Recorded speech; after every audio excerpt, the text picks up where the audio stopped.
शुकदेव जी कहने कहा, परीक्षित द्विविध नाम का एक वानर था। वह भौमासुर का सखा, सुग्रीव का मंत्री और मैंद का शक्तिशाली भाई था।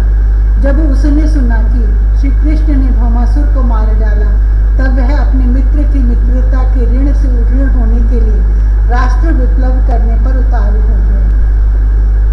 वह वानर बड़े बड़े नगरों, गांवों, खानों और अहीरों की बस्तियों में आग लगाकर उन्हें जलाने लगा। कभी वह बड़े बड़े पहाड़ों को उखाड़कर उनमें से प्रांत के प्रांत चकनाचूर कर देता, और विशेष करके ऐसा काम वह अनर्थ काठियावाड़ देश में ही करता था, क्योंकि उसके मित्र को मारने वाले भगवान श्री कृष्ण उसी देश में निवास करते थे। द्विविध वानर में 10,000 हाथियों का बल था। कभी कभी वह दुष्ट समुद्र में खड़ा हो जाता और हाथों से इतना जल उछालता कि समुद्र तट के देश डूब जाते। वह दुष्ट बड़े बड़े ऋषि मुनियों के आश्रमों की सुंदर सुंदर लता वनस्पतियों को तोड़ मरोड़ कर चौपट कर देता और उनके यज्ञ संबंधी अग्नि कुंडों में मलमूत्र डालकर अग्नियों को दूषित कर देता।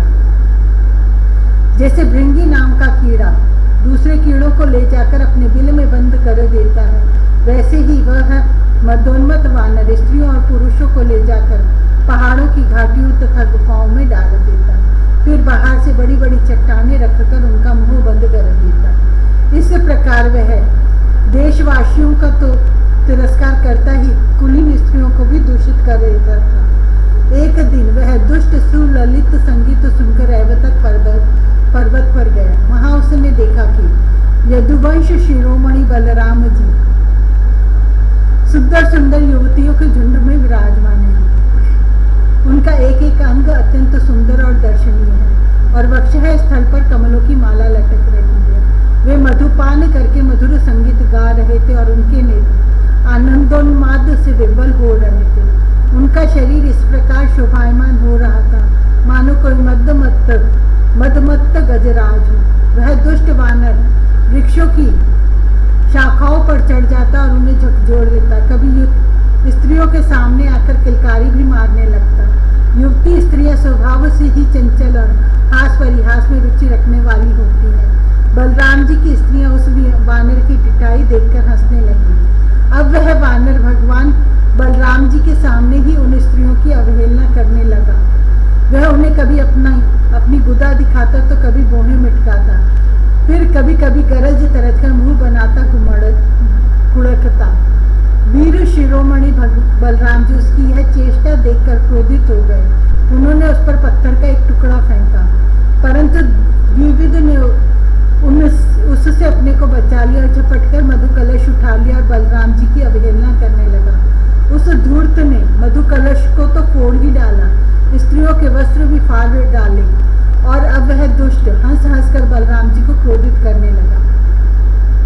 परीक्षित, जब इस प्रकार बलवान और मदोन्मत्त द्विविध बलराम जी को नीचा दिखाने तथा उनका घोर तिरस्कार करने लगा, तब उन्होंने उसकी पिटाई देखकर और उसके द्वारा सताए हुए देशों की दुर्दशा पर विचार करके उस शत्रु को मार डालने की इच्छा से क्रोधपूर्वक अपना हल मूसल उठाया। द्विविध भी बड़ा बलवान था। उसने अपने एक ही हाथ से शाल का पेड़ उखाड़ लिया और बड़े वेग से दौड़कर बलराम जी के सिर पर उसे दे मारा। भगवान बलराम पर्वत की तरह अविचल खड़े रहे। उन्होंने अपने हाथ से उस वृक्ष को सिर पर गिरते गिरते पकड़ लिया और अपने सुनंद नामक मूसल से उस पर प्रहार किया। मूसल लगने से द्विविध का मस्तक फट गया और उससे खून की धारा बहने लगी। उस समय उसकी ऐसी शोभा हुई मानो किसी पर्वत से गेरू का सोता बह रहा हो। परंतु द्विविध ने अपने सिर फटने की कोई परवाह नहीं की। उसने कुपित होकर एक दूसरा वृक्ष उखाड़ा, उसे झाड़ झूड़ कर बिना पत्ते का कर दिया और फिर उससे बलराम जी पर बड़े जोर का प्रहार किया। बलराम जी ने उस वृक्ष के सैकड़ों टुकड़े कर दिए। इसके बाद द्विविध ने बड़े क्रोध से दूसरा वृक्ष चलाया, परंतु भगवान बलराम जी ने उसे भी शतधा छिन्न भिन्न कर दिया। इस प्रकार वह उनसे युद्ध करता रहा। एक वृक्ष के टूट जाने पर दूसरा वृक्ष उखाड़ता और उससे प्रहार करने की चेष्टा करता। इस तरह सब और से वृक्ष उखाड़ कर लड़ते उसने सारे वन को ही वृक्षहीन कर दिया।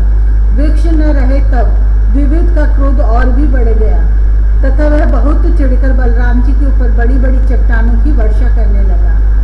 परंतु भगवान बलराम जी ने अपनी मूसल से उन सभी चट्टानों को खेल खेल में ही चकनाचूर कर दिया। अंत में कपिराज द्विविद अपनी ताड़ के समान लंबी बाहों से घूंसा बांधकर बलराम जी की ओर झपटा और पास जाकर उसने उनकी छाती पर प्रहार किया।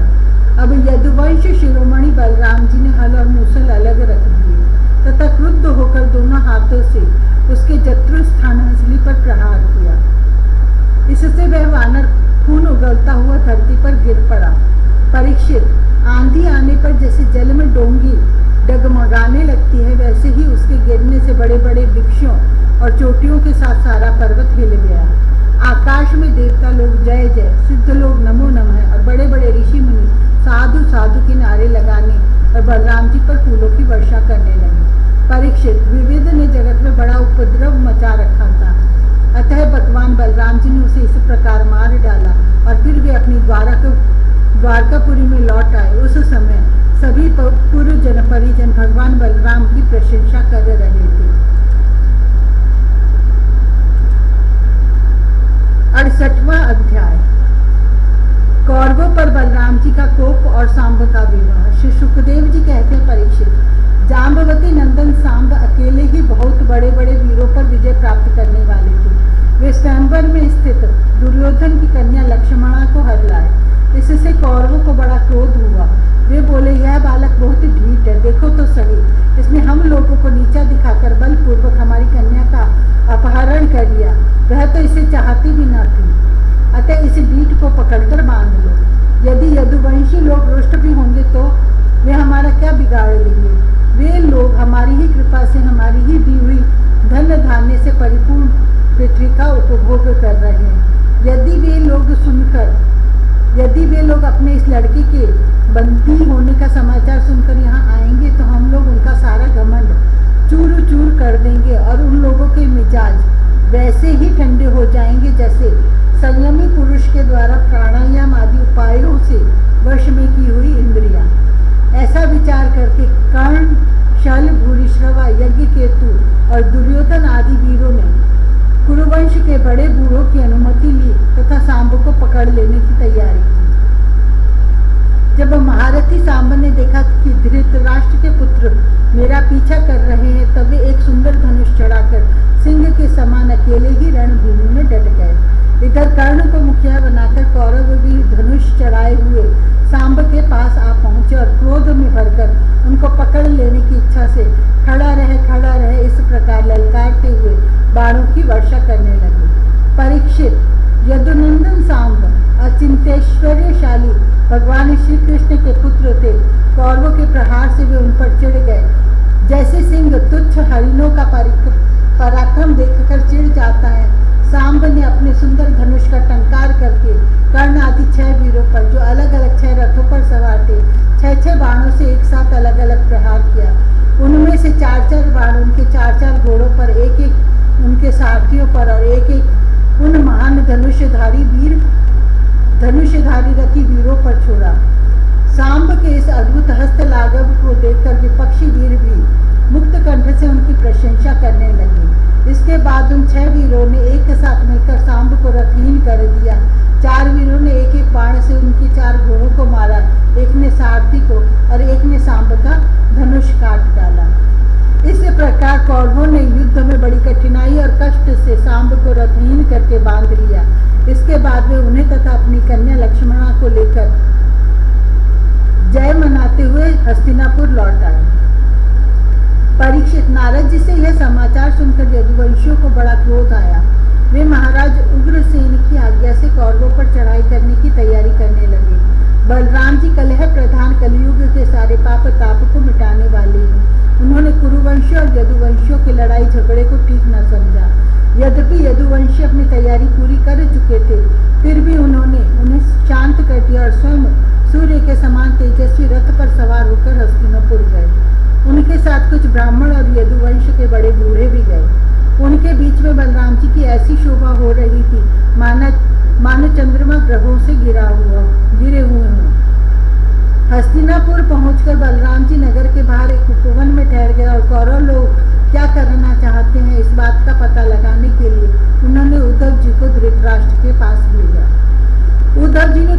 सभा में जाकर धृतराष्ट्र, भीष्म पितामह, द्रोणाचार्य, बाली और दुर्योधन की विधि पूर्वक अभ्यर्थना वंदना की और निवेदन किया कि बलराम जी पधारे हैं। अपने परम हितैषी और प्रियतम बलराम जी का आगमन सुनकर कौरवों की प्रसन्नता की सीमा न रही। वे उद्धव जी का विधि पूर्वक सत्कार करके अपने हाथों में मांगलिक सामग्री लेकर बलराम जी की अगवानी करने चले। फिर अपनी अपनी अवस्था और संबंध के अनुसार सब लोग बलराम जी से मिले तथा उनके सत्कार के लिए उन्हें गौ अर्पण की और अर्घ्य प्रदान किया।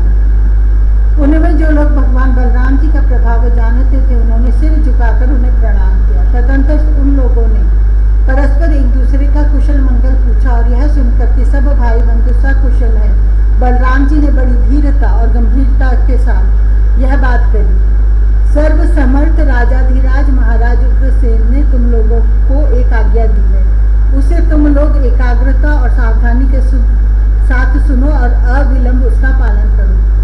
उग्रसेन ने कहा, हम जानते हैं कि तुम लोगों ने कईयों ने मिलकर अधर्म से हमारे धर्मात्मा सांब को हरा दिया और बंदी कर लिया है। यह सब हम इसलिए सह लेते हैं कि हम संबंधियों में परस्पर फूट न पड़े, एकता बनी रहे। अतः अब झगड़ा मत बढ़ाओ, सांब को अपनी नववधू के साथ हमारे पास भेज दो। परीक्षित, बलराम जी की वाणी वीरता, शूरता और बल पौरुष के उत्कर्ष से परिपूर्ण और उनकी शक्ति के अनुरूप। यह बात सुनकर कुरुवंशी क्रोध से तिलमिला उठे। वे कहने लगे, हो यह तो बड़े आश्चर्य की बात है, सचमुच काल की चाल को कोई टाल नहीं सकता। तभी तो आज पैरों की जूती उस सिर पर चढ़ना चाहती है जो श्रेष्ठ मुकुट से सुशोभित है। इन यदुवंशियों के साथ किसी प्रकार हम लोगों ने विवाह संबंध कर लिया। ये हमारे साथ सोने बैठने और एक पंक्ति में खाने लगे। हम लोगों ने ही इन्हें राज सिंहासन देकर राजा बनाया और अपने बराबर बना लिया। ये यदुवंशी चमर, पंखा, शंख, श्वेत छत्र, मुकुट, राज सिंहासन और राजोचित शैया का उपभोग इसलिए कर रहे हैं कि हमने जानबूझकर इस विषय में उपेक्षा कर रखी है। बस अब हो चुका। यदुवंशियों के पास अब राज्य चिन्ह रहने की आवश्यकता नहीं, उन्हें उनसे छीन लेना चाहिए। जैसे सांप को दूध पिलाने वाले के लिए ही घातक है, वैसे ही हमारे दिए हुए राज्य चिन्हों को लेकर ये यदुवंशी हमसे ही विपरीत हो रहे हैं। देखो तो भला, हमारे ही कृपा प्रसाद से तो इनकी बढ़ती हुई और अब ये निर्लज होकर हम ही पर हुक्म चलाने चले हैं। शोक है। जिसे सिंह का घास कभी भेड़ा नहीं छीन सकता, वैसे ही यदि भीष्म, द्रोण, अर्जुन आदि कौरव भी जानबूझकर न छोड़ दे, न दे दे, तो स्वयं देवराज इंद्र भी किसी वस्तु का उपभोग कैसे कर सकते हैं। श्री सुखदेव जी कहते, परीक्षित, कुरुवंशी अपनी कुलीनता, बांधुओं, परिवार वालों, भीष्म आदि के बल और धन संपत्ति के घमंड में चूर हो रहे थे। उन्होंने साधारण शिष्टाचार की भी परवाह नहीं की और वे भगवान बलराम जी को इस प्रकार दुर्वचन कहकर हस्तिनापुर लौट गए। बलराम जी ने कौरवों की दुष्टता, अशिष्टता देखी और उनके दुर्वचन भी सुने। अब उनका चेहरा क्रोध से तमतमा उठा। उस समय उनकी ओर देखा तक नहीं जाता था। वे बार बार जोर जोर से हंसकर कहने लगे, सच है, जिन दुष्टों को अपनी कुलीनता, बल, पौरुष और धन का घमंड हो जाता है, वे शांति नहीं चाहते। उनको दमन करने का, रास्ते पर लाने का उपाय समझाना बुझाना नहीं बल्कि दंड देना है। ठीक वैसे ही जैसे पशुओं को ठीक करने के लिए डंडे का प्रयोग आवश्यक है। भला देखो तो सही, सारे यदुवंशी और श्री कृष्ण भी क्रोध से भरकर लड़ाई के लिए तैयार हो रहे थे। मैं उन्हें शनि शनि समझा बुझाकर इन लोगों को शांत करने के लिए यहाँ आया, फिर भी ये मूर्ख ऐसी दुष्टता कर रहे हैं। इन्हें शांति प्यारी नहीं, कलह प्यारा है। ये इतना घमंडी हो गए कि बार बार मेरा तिरस्कार करके गालियां बक गए हैं। ठीक है भाई, ठीक है।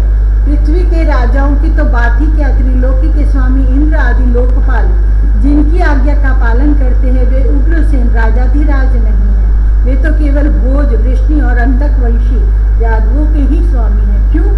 जो सुधर्मा सभा को अधिकार में करके उसमें विराजते हैं और जो देवताओं के वृक्ष पारिजात को खाड़ कर ले आते और उसका उपभोग करते हैं, वे भगवान श्री कृष्ण भी राज सिंहासन के अधिकारी नहीं। अच्छी बात है, सारे जगत की स्वामिनी भगवती लक्ष्मी स्वयं जिनके चरण कमलों की उपासना करती हैं, वे लक्ष्मीपति भगवान श्री कृष्ण चंद, छत्र, चंवर आदि राजोचित सामग्रियों को नहीं रख सकते। ठीक है भाई, जिनके चरण कमलों की धूल संत पुरुषों के द्वारा सेवित गंगा आदि तीर्थों को भी तीर्थ बनाने वाली है।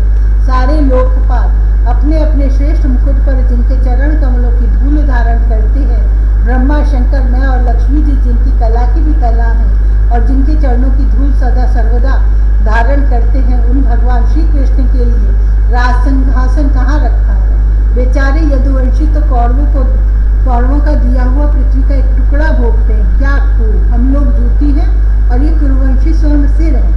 ये लोग ऐश्वर्य से उन्मत्त, घमंडी, कौरव पागल सरीखे हो रहे हैं। इनकी एक एक बात कटुता से भरी और बेसिर पैर की है। मेरा जैसा पुरुष जो इनका शासन कर सकता है, निर्दंड देकर इनके होश ठिकाने ला सकता है, भला इनकी बातों को कैसे सहन कर सकता है। आज मैं सारी पृथ्वी को कौरवहीन कर डालूंगा। इस प्रकार कहते कहते बलराम जी क्रोध से ऐसे भर गए मानो त्रिलोकी को भस्म कर देंगे। वे अपना हल लेकर खड़े हो गए। उन्होंने उसकी नोक से बार बार चोट करके हस्तिनापुर को उखाड़ लिया और उसे डुबोने के लिए बड़े क्रोध से गंगा जी की ओर खींचने लगे। हल से खींचने पे हस्तिनापुर इस प्रकार कांपने लगा मानो जल से कोई नाव डगमगा रही है। जब कौरवों ने देखा कि हमारा नगर तो गंगा जी में गिर रहा है, तब वे घबरा उठे। उन लोगों ने लक्ष्मणा के साथ सांब को आगे किया और अपने प्राणों की रक्षा के लिए कुटुंब के साथ हाथ जोड़कर सर्वशक्तिमान उन्हीं भगवान बलराम जी की शरण में गए और कहने लगे, लोकाभिराम बलराम जी, आप सारे जगत के आधार शेष जी हैं। हम आपका प्रभाव नहीं जानते प्रभु, हम लोग मूढ़ हो रहे हैं, हमारी बुद्धि बिगड़ गई है, इसलिए आप हम लोगों का अपराध क्षमा कर दीजिए। आप जगत की स्थिति, उत्पत्ति और प्रलय के एकमात्र कारण हैं और स्वयं निराधार स्थित हैं। सर्वशक्तिमान प्रभु, बड़े बड़े ऋषि मुनि कहते हैं कि आप खिलाड़ी हैं और ये सब के सब लोग आपके खिलौने हैं। अनंत आपके सहस्र सहस्र सिर हैं और आप खेल खेल में हैं, इस भूमंडल को अपने सिर पर रखे रहते हैं। जब प्रलय का समय आता है तब आप सारे जगत को अपने भीतर लीन कर लेते हैं और केवल आप ही बचे रहकर अद्वितीय रूप से शयन करते हैं। भगवान, आप जगत की स्थिति और पालन के लिए विशुद्ध सत्वमय शरीर ग्रहण किए हुए हैं। आपका यह क्रोध द्वेष या मत्सर के कारण नहीं है, यह तो समस्त प्राणियों को शिक्षा देने के लिए है। समस्त शक्तियों को धारण करने वाले सर्व प्राणी स्वरूप अविनाशी भगवान, आपको हम नमस्कार करते हैं। समस्त विश्व के रचयिता देव, हम आपको बार बार नमस्कार करते हैं। हम आपकी शरण में हैं, आप कृपा करके हमारी रक्षा कीजिए। श्री सुखदेव जी कहते हैं, परीक्षित, कौरवों का नगर डगमगा रहा था और वे अत्यंत घबराहट में पड़े हुए थे। जब सब के सब कुरुवंशी इस प्रकार भगवान बलराम जी की शरण में आए और उनकी स्तुति प्रार्थना की, तब वे प्रसन्न हो गए और डरो मत ऐसा कहकर उन्हें अभयदान दिया। परीक्षित, दुर्योधन अपनी पुत्री लक्ष्मणा से बड़ा प्रेम करता था। उसने दहेज में 60-60 वर्ष के 1200 हाथी, 10,000 घोड़े, सूर्य के समान चमकते हुए सोने के 6,000 रथ और सोने के हार पहनी हुई 1,000 दासियां दी। यदुवंश शिरोमणि भगवान बलराम जी ने यह सब दहेज स्वीकार किया और नव दंपति लक्ष्मणा और सांब के साथ कौरवों का अभिनंदन स्वीकार करके द्वारका की यात्रा की। अब बलराम जी द्वारकापुरी में पहुंचे और अपने प्रेमी तथा समाचार जानने के लिए उत्सुक बंधु बांधवों से मिले। उन्होंने यदुवंशियों की भरी सभा में अपना वह सारा चरित्र कह सुनाया जो हस्तिनापुर में उन्होंने कौरवों के साथ किया था। परीक्षित, यह हस्तिनापुर आज भी दक्षिण की ओर ऊंचा और गंगा जी की ओर कुछ झुका हुआ है और इस प्रकार यह भगवान बलराम जी के पराक्रम की सूचना दे रहा है।